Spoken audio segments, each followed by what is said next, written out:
E aí galera, beleza? Tô aqui meia-noite e 57 pra fazendo esse vídeo aqui. Basicamente pra perguntar. Perguntar não. Falar. Pra vocês aí fazendo perguntas pra mim. Vem responder nos vídeos assim. Tentar algo diferente. Não sei se o vídeo tá ficando bom, tá ficando ruim. Bom, era basicamente pra dizer isso. Mas deu muito pouco tempo, então eu vou falar um pouco aí vocês. E aí? Vamos falar sobre o que? Pode falar, pode mandar perguntas sobre tudo. Ah, sobre jogos. Sei lá, mano. Você faz sua pergunta e já era. E já era, tá ligado? Só faz sua pergunta.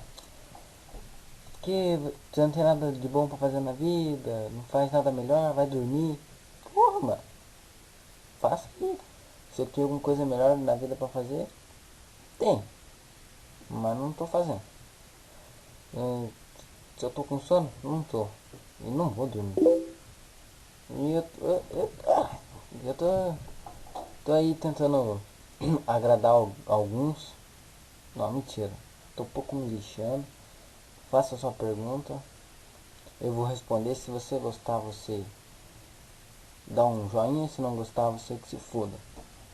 Eu acho que, indiferente da minha opinião,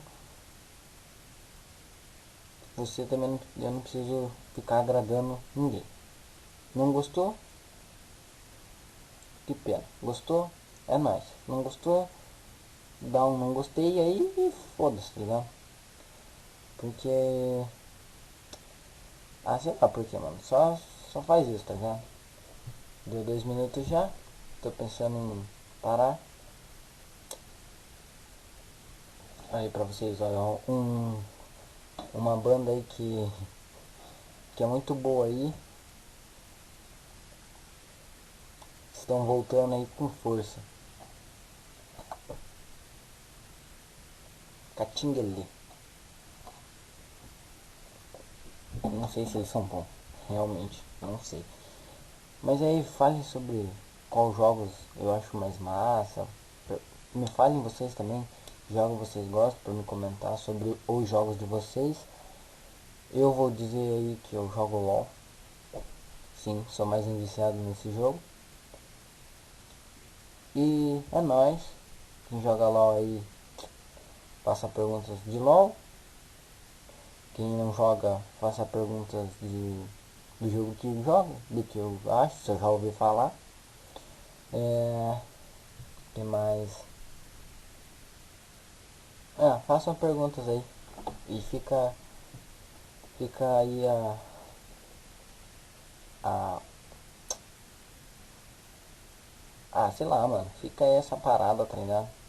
E foda-se. É nóis. Fui. Falou.